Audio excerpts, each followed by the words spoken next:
My names are Professor Henry Bwisa. I teach entrepreneurship at the Jomo Kenyatta University of Agriculture and Technology. I want to assist you to perfect your research techniques through my tutorials. I'll want to start with the topic of how to construct a statement of the problem. This will be in two parts. I have my article titled How to Write a Statement of the Problem, which can be found at that site, www.slideshare.net. I also have it on YouTube on my channel. This article attracted many requests for me to provide more information on how to write a statement of the problem. It is this request that provided this platform for me to go a little deeper into the statement of the problem as opposed to what I have in the article. This is part one. In this introduction, I'll talk about the theoretical and conceptual aspects of the problem of statement of the problem, and in part two, we shall do the practicals. Let's first start by understanding the process of research. Any research and all researches start with a problem statement. If there's no problem, there's no research. So the problem statement and formulation of research questions are the beginning of the journey of research. The second step will be the hypothesis that we want to investigate, the guesses, the big guesses to the research questions. Having done that, you will have now to design your methodology.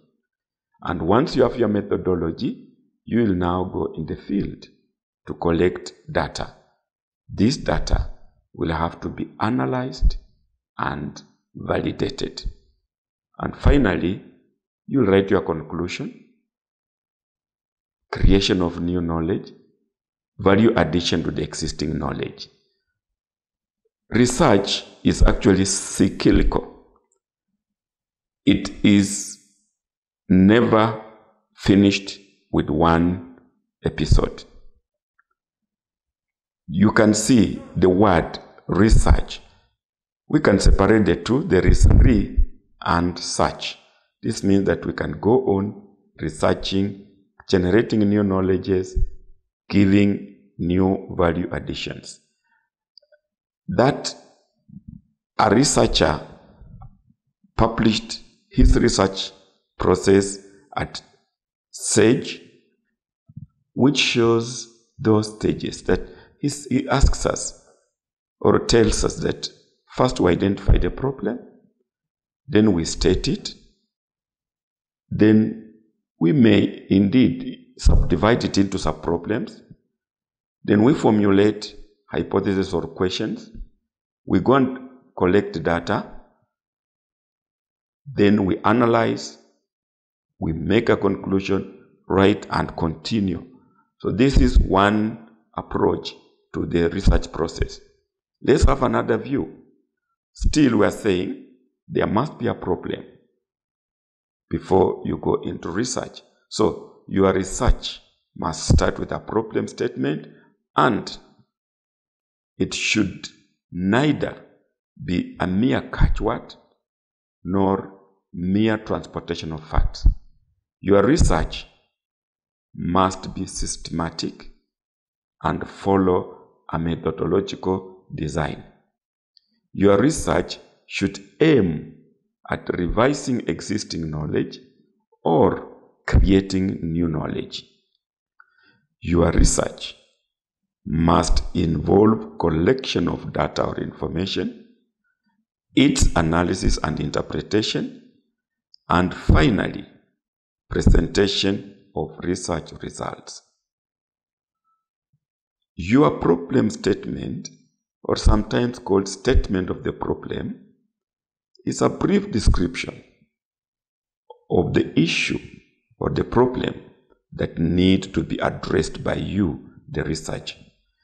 Therefore, it introduces the reader to the importance of the problem or the concern that you are dealing with. It orients the reader to the significance of the study. Why are we carrying out this study? Is it important? The problem statement places the problem into the context, under which context you want to carry out this research, and therefore it provides a framework for reporting your results. An anonymous scholar told us or says the problem statement provides the context for the research study and typically generates questions which the research hopes to answer, which we call objectives of the study, and I'll be talking about this in a different lecture. He goes on to say that in considering whether or not to move forward with a research project, you will generally spend some time considering the problem. It is very important. It is said that identifying a problem is halfway solving it. Spend a little more time on the research problem and you'll not go wrong. Your research problem and research process is actually a flow of ideas. Let's look at how these ideas flow. First, you identify a topic, and we shall be talking about topic in a later lecture. A topic is the subject area. In which subject area, in which particular academic field do you want to do your research? That's the beginning. It then looks at the educational issues within that subject area. What's the concern? What's the problem? Is there something that needs a solution? That's a question mark, and that's why we call it a research problem. Next, it is not just a question of concern. Is there evidence? Evidence for the issue. Maybe from literature review, maybe from practical experience. Do you have evidence that this problem exists? And then, if there is the evidence, what is the gap? Do we have deficiencies in the evidence? In this body of evidence, what is missing? What do we need to know more about? And what are the remedies? What is the remedying deficiency? But for whom? For whom are you doing the research? Who is the audience? Are you doing it for other researchers? Are you doing it for educators? Are you doing it for policymakers? This flow of ideas, if followed systematically, will make your research problem an easy and enjoyable exercise. As you think of research, select a situation and spot the gap, the incongruency, the gap between what is and what ought to be. Construct your problem to address what should be done to make it congruent. Let's take this situation, performance of small enterprises. We know that small enterprises should cause high national employment and the GDP. That is the desired state. The country sets up SMEs for the purpose of creating employment, for the purpose of improving GDP. Now that desired end, are we getting it? Are we arriving there? Let's look at a current state, for example. You may find that there is very high mortality rates among the SMEs. If there is high mortality rate, then the consequences are that the unemployment that we want to kill will not be killed. And therefore, need arises to do research on factors that affect the modality. You may also find the situation as, although we have been having recent interventions, call them training, call them regulations, call them policies, we have been training in SMEs, we have brought on board good policies, funding, but the results of these interventions are not known. We have trained people, but we do not know whether that training is producing results or not. Hence, the research becomes the effect of training on SME performance. Let me repeat. Start with the desired end. What should SMEs produce? Look at the current status. Are they producing it? If not, why? And even if they are producing it, can we improve it? And that becomes our research problem. A good problem statement has 5 key aspects. The first one is, what is the problem? The second is, what is its magnitude? Is it so big or too small for us to do research? But where is it? Where is it located? But why is it important? And how can it be investigated?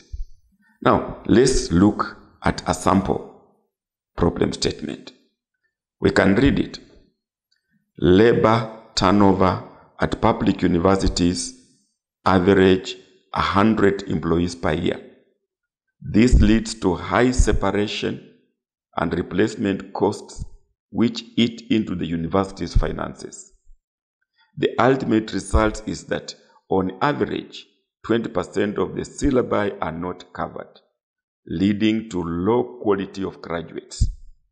Reducing staff turnover to 0 is crucial to cost cutting and production of graduates that satisfy the employer. An empirical study on factors that affect staff retention at public universities is therefore in dire need. Notice that this statement of problem is as short as 77 words.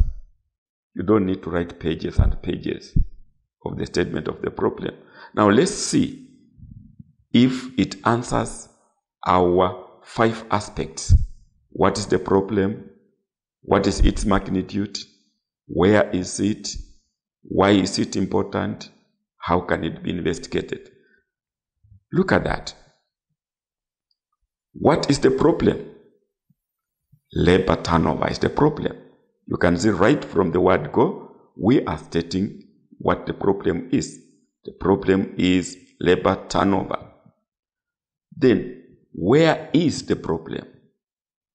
You know, it's at public universities. That's where the problem is. Now, what is the magnitude of the problem? We are saying 100 employees per year are going. That's the magnitude. On average, the 20% of syllabus are not covered. That's the magnitude. Next, why is it important? You can see cost cutting and production of graduates that satisfy the employer. If we address this problem, we shall cost cut, and that is important. And lastly, how will the research be carried out? You can see we have said an empirical study on factors. So you can see this very short problem statement has all the 5 aspects of a statement of problem. You don't need to write pages. I have seen researchers who write 3-4 pages of statement of the problem, and yet they do not address the same. I want to thank you for watching and listening. In part 2 of this talk, I will cover the practical aspects of problem statement writing. Thank you. I'm a chairman of African Agribusiness Incubators Network. and also direct of Mukmik, and you can get me on that email. But you can also visit our websites too that are put down there. Thank you.